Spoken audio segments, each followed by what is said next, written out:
Your childhood household dynamic is impacting your financial life in ways that you don't even know about. Some of them you might be aware of, but most you are not.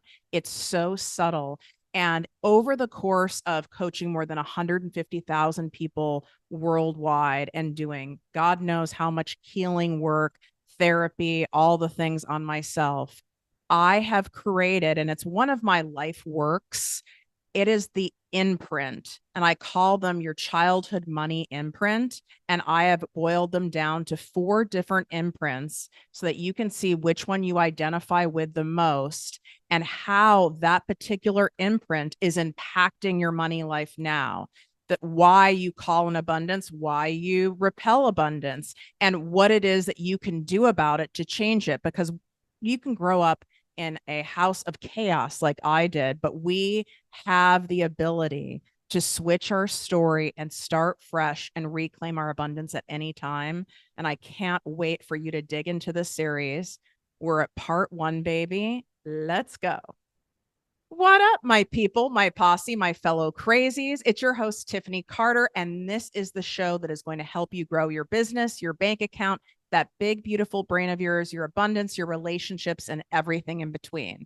And yes, we are coming in live from the bathtub today.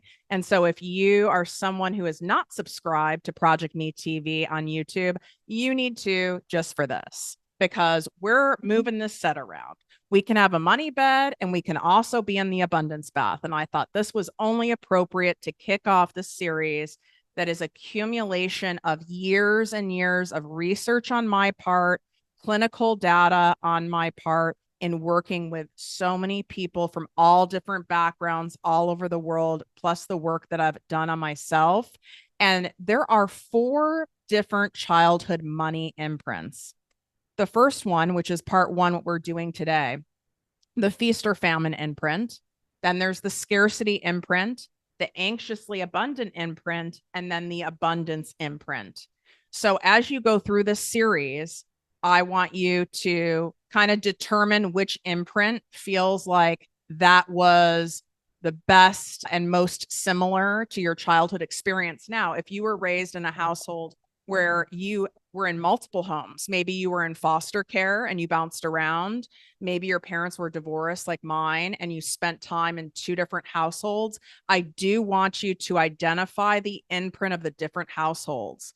So if you spent a lot of time, for example, at your grandmother's house, if there was a significant time spent there, I also want you to determine the imprint of that house. And what's wild is they can all be vastly different. And we're going to get into that in today's episode. What I've noticed about this feast or famine imprint is people who also had multiple homes they spent a lot of time in end up falling into this category because you might have gone to a parent's house who was more in an abundant imprint. And then there might have been a grandparent's house you spent a lot of time at that were more in like a scarcity type imprint. So it's like you have almost like a disorganized attachment to money. And that's a separate series that went viral, which are my attachment theory applied to money. And that would be a perfect pairing with this. But I really would like for you to determine your imprint first. So when it comes to the feast or famine, this is how it looked in your childhood. And everyone's circumstances are different, but I want to give you some key highlights and key identifiers for you. So you could have grown up with a parent who was in a particular profession where sometimes there was a lot of money, sometimes there wasn't. So entrepreneurship, maybe they were in sales. They were in a certain type of an industry where there were different times of the year where there were highs and lows. Maybe you had a parent who was an addict, and this is very common. Almost always, in fact, I've noticed, is feast or famine. If especially if the primary, so to speak, breadwinner of the family, it was the addict, the feast or famine follows suit with the addict personality, all or nothing, right? Like acting chaos or acting collected. And it was all over the place. And that feast or famine what it ends up creating in you, and I'm going to give you some more scenarios to help you identify, it ends up creating so much stress in your nervous system around money that you now today as an adult can read money and even talking about money, even thinking about money, even looking at your bills, even doing your taxes as like so stressful that you avoid it. You bury your head in the sand like an ostrich around it. It feels like it's just too much. You get overwhelmed really easily. You might have even gone as being someone who really does not want to discuss it at all, like pure avoidance around the topic because it was so volatile growing up. Now, I'm giving you an extreme example, right? Where it's like sometimes you have money, sometimes you don't. I've had clients where, I mean, from one year to the next, they could be so cash flush, going on trips, amazing Christmases. And then the next year, it was like, they were living in an apartment or living in a car, or living at a friend's house, and they were constantly told there's no money for anything. What do you think this causes in a child's nervous system? What do you think this imprints? It's basically saying, I can't trust money when it comes. I can't trust abundance. I can't trust it to stay. And then what ends up happening is we recreate our childhood experiences with things. We all know, those of you who've been as much therapy as me, we all know that we do this already when it comes to relationships. You know, people like, oh, you marry your father, you marry your mother. We recreate relationship dynamics that we have not yet healed because we are subconsciously trying to heal those and work through those and get our needs met now that weren't met in childhood through these relationships. But realistically, most people don't realize they're even doing that. It is no different when it comes to money. That's why I say money is such a powerful energy. It really is. And what happens is you might now have money coming in, but you spend it really fast. You have a hard time holding on to it because that feeling of feast or famine is imprinted in you. That's what feels familiar. That's what feels comfortable, even though you don't like it, even though it causes you anxiety, even though it causes you shame, even though you might even hate it. It still feels familiar. And so your nervous system reads that as normal and reads that as safe. So you will subconsciously and even consciously do behaviors that mimic how you felt around money growing up. And so if it was, sometimes they could afford it, sometimes they couldn't. You couldn't trust it. You didn't know when it was going to be there, when it wasn't going to be there. You picked up the nonverbal cues, the nonverbal energy in your household. You're recreating that now. So maybe you even got in a career where there's lots of highs and lows. Maybe you notice in your business there's lots of highs and lows in your business. Maybe you're in acting, you're a singer, you're some kind of an artist where there are ebbs and flows. You don't know where you're going to get the next gig. You know, that mimics that same feeling. And in that feast or famine, you also observed things from those caregivers. You observed how they behaved, how they spoke. It wasn't just about what they could afford to buy, but it's their energy when they were flush with cash and their energy when they weren't. And I want you to really, I mean, truly, you should really journal on this. And I know some of you get a rash at the thought of journaling, but the truth comes out when we journal. I literally would like fire therapists if they told me out of the gate to journal. I was so resistant to journaling. I didn't know why. I was just like, I don't want to journal. I just want to talk.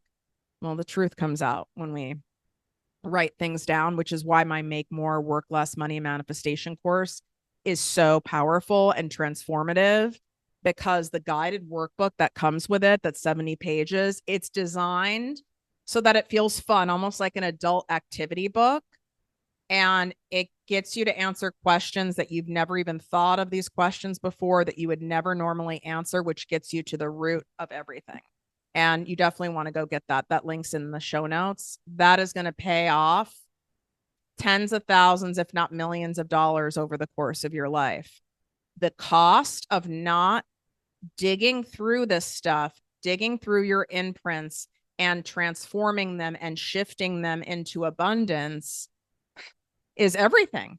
You won't start the thing or you'll start and stop. So my zigzaggers, you guys who go this way, then you go that way, and then you this isn't working. Oh, that didn't work. I tried this and that didn't work. And you throw the spaghetti at the wall, and then this isn't working. You're likely in that feast or famine household. It mimics that same energy.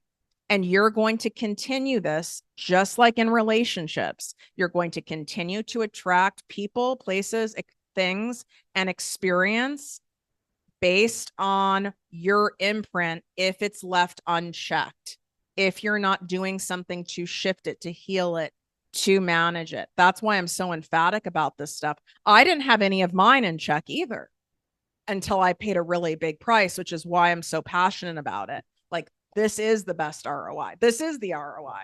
I really can almost not take myself seriously that I am podcasting from a bathtub. Like, who knew that we were going to get to this level of zero fucks given? Zero fucks given. I certainly was not aware that I would get to this level, and I'm kind of here for it. Are we liking this?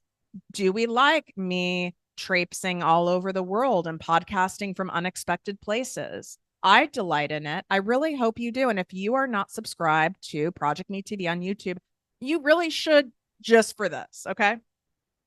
So other things that happen in that feast or famine household, it could have looked like you had a parent who had a profession where they worked for a really toxic boss or just a toxic industry, and they didn't know if they were going to get fired. You know, they didn't like it. They were always up against, like, I could get fired at any minute. I don't know if this is going to last. And they were very expressive about it, whether that was energetically or verbally. I mean, kids are way smarter than people give them credit for. And we know I don't have children, but I mean, even my goddaughter, it's like, wow, it's amazing what they pick up on so quickly. And to think that a kid doesn't pick up in of the energetics of the unsaid, of the unspoken in the house.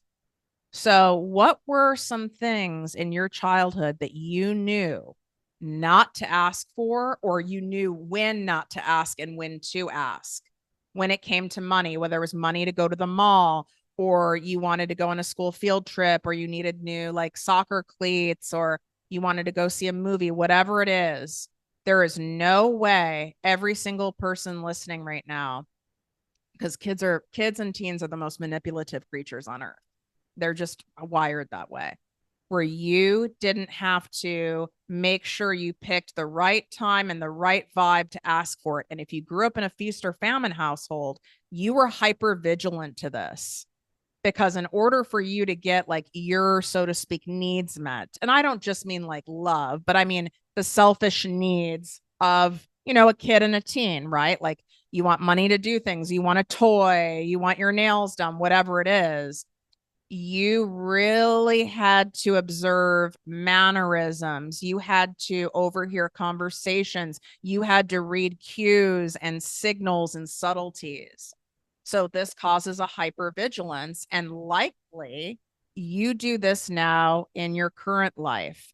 Maybe you're someone who even hides packages that you buy from your partner. You might have even married a partner that is in a feast or famine job. You might be in that current environment. It might not be your profession, but it might be their profession. Or they came from a feast or famine household, and so now they're acting that out and you're following suit. Other signs that you have this imprint going on is you really don't have a belief that you can have the abundance. Like, on a good day, you might be like, I know this is available for me. I see it's available for Tiffany. You know, she has great guests on that are proof. Tiff shows the receipts. I have a cousin that has this or that. Like, I do see it's available for me, but it's more so you don't feel it. You know it is maybe above the neck, but you don't have a deep rooted knowing of believing in yourself. Like, I know I can have this. And it's all because of you couldn't trust abundance growing up. You were taught, even innocently, and I'm not throwing shade at parents. Okay. I mean, if you had an abusive parent, I'll throw shade all day, honey. But, you know, the most people, they didn't know that they were doing this. I I will never forget this. And I'm sure you have a memory like this too. I have a memory, and I would not identify as feast or famine, although you can kind of bleed into a couple areas here. All right. Like, so don't go, oh my God, I don't know which category. I feel like I'm in two. You can be in two, but just know if you're in two, there's a lot more of the feast or famine kind of going on. Both of my parents were entrepreneurs, which is why I didn't want to be an entrepreneur, but that was for other reasons I've shared on other episodes. There wasn't the feast or famine.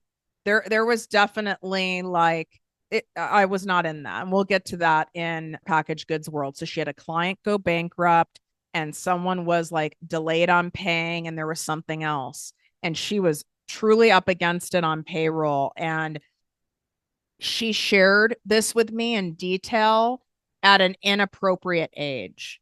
Like, I think I was maybe 8 or 9. And that's a very adult problem, right? And if you had a parent that was sharing heavy financial stuff with you at an inappropriate age where you can't do anything about it, you're helpless, you're dependent on this person, and they're sharing this stuff with you, or they're venting to you, or they're talking about it right in front of you, it's very scary. It can even be traumatizing. So some of you have money trauma. And I always say, you got money trauma from childhood. That is definitely causing your money drama today. That is an absolute factor.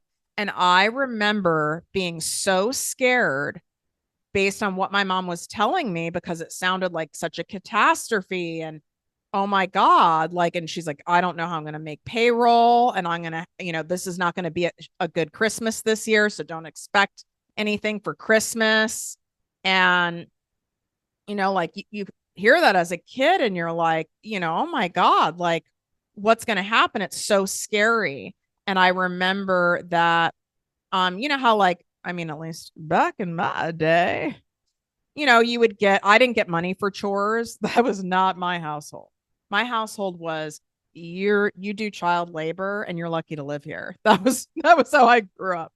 I'm not saying that was healthy, but I had maybe money left over from being given money to go to the mall, or who knows. I don't even know how I had money, but like I probably had $17 between change and like dollar bills.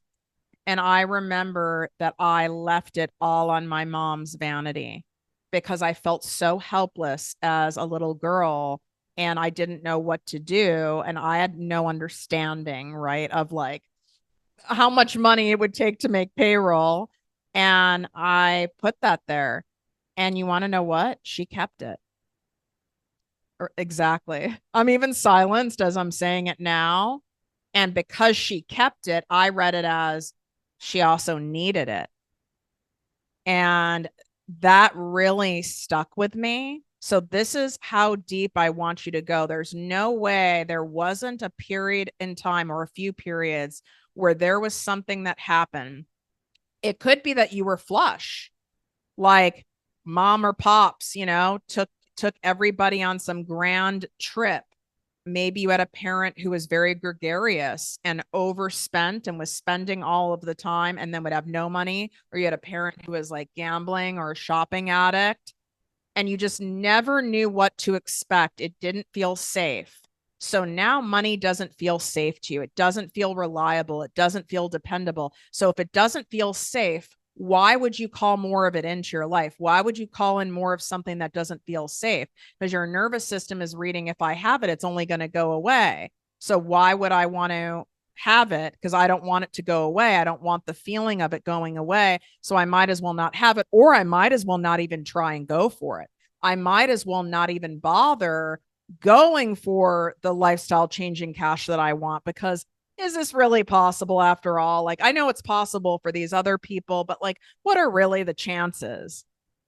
That's feast or famine. And it really comes down to that safety and security and feeling like you can trust this money that's here. You can trust yourself with it too. That's a big one. You can trust that you know what to do with it, that you're a good steward of it.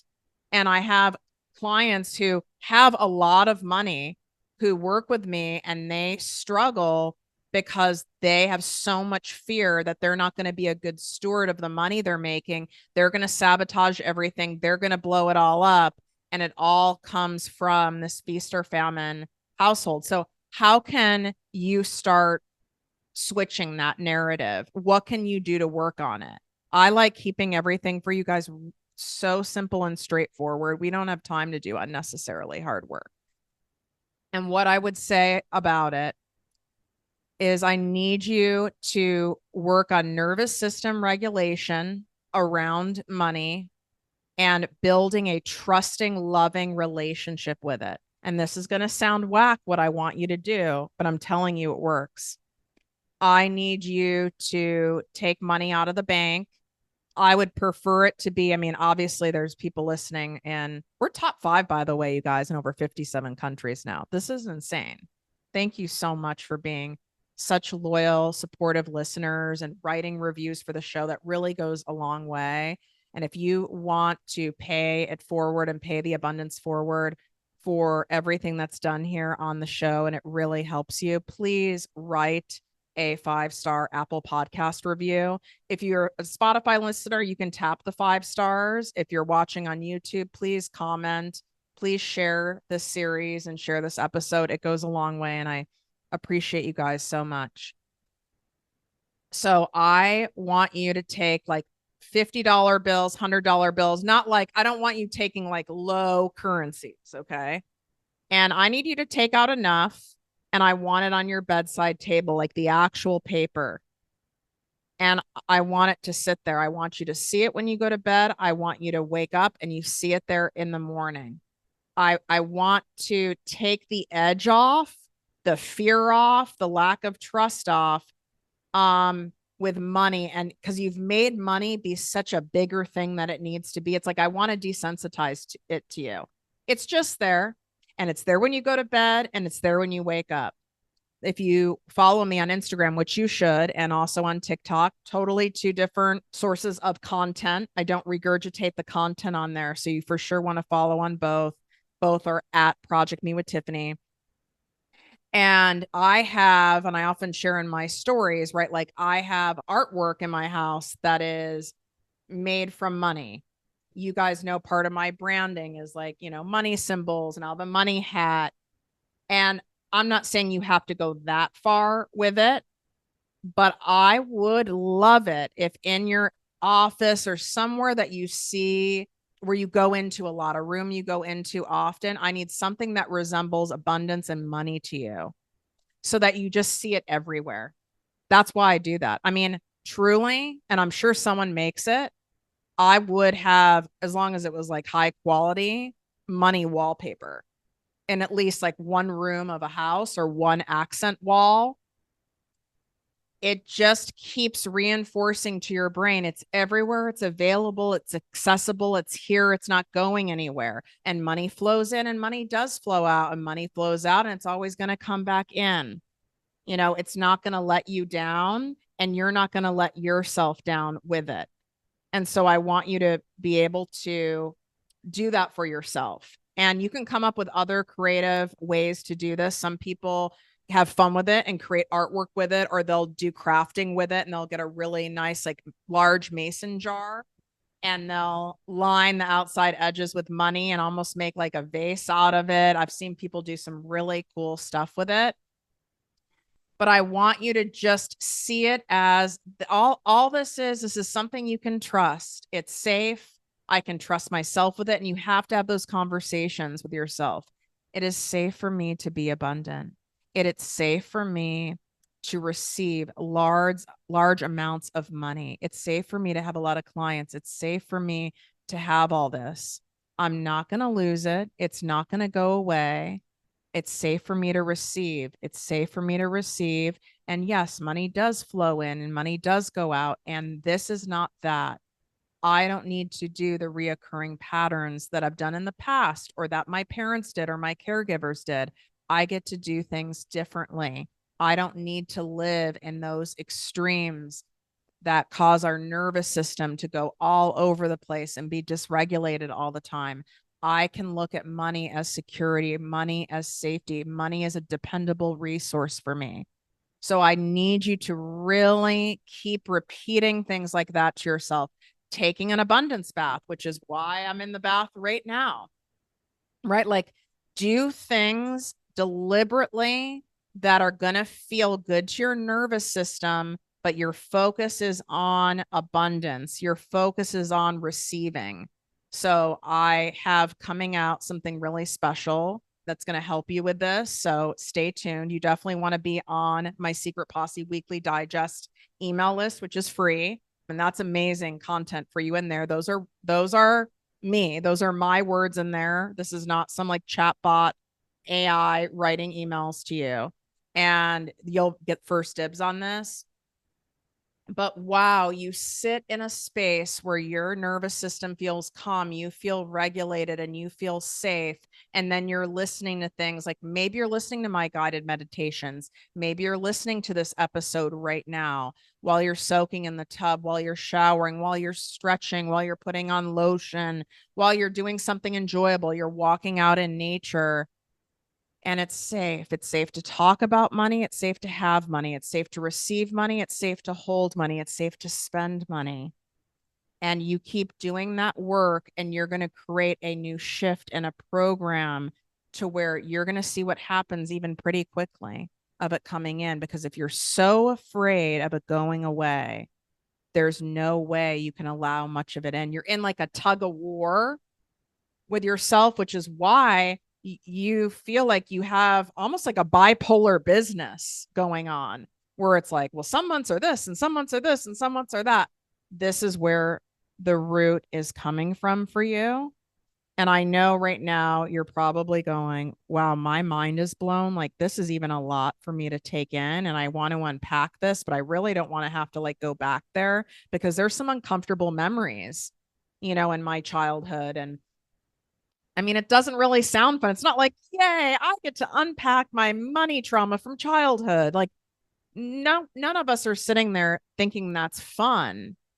But what is the catch of you not doing this work? You're not going to be able to out strategize or outwork this stuff. I promise you. I tried for many years myself. I have coached many people who have tried for many years until they waved the white flag and came to me for help. And you're wanting to go even deeper into this work, for sure, my Make More Work Less Money and Manifestation course, you will absolutely love it. There's several video modules. There's literally my most powerful guided meditation, manifestation meditation that is in there, that it moves me to tears thinking about it and how many people that's helped. It's safe. It's okay. You are going to be okay. You're going to be more than okay. It's safe to be abundant. It's safe to have all the things that you want. And I know when you have accumulated things and maybe you have a life that you love or a lifestyle that you love right now, and you don't want it to go away. But if you're so afraid of it going away, you'll end up pushing it away. Haven't you experienced people who do this in relationships? They're so afraid someone's going to cheat. They're so afraid someone's going to leave them. They squeeze it, they suffocate it, they put so much pressure on it that's the actual thing that happens. You create a self-fulfilling prophecy. The very thing you don't want to have happen happens. I know, because I had $1 million in the bank by the time I was 30 years old, like 7 figures. That was my goal.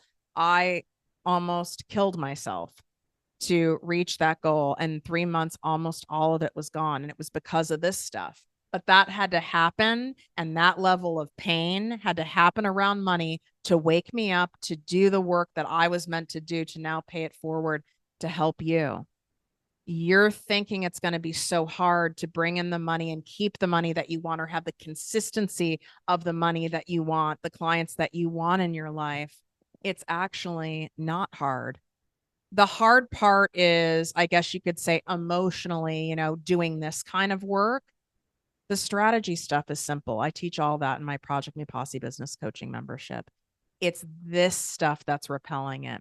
It's not because you're not smart enough, you're not pretty enough, you're too old, you don't know tech, you're not an extrovert, you're not charismatic enough, you're a sensitive person. It's not that stuff. It's this deeper rooted stuff. And the deeper you go, the dollars will flow. Wishing you great health, wealth, and worth as always. Love you.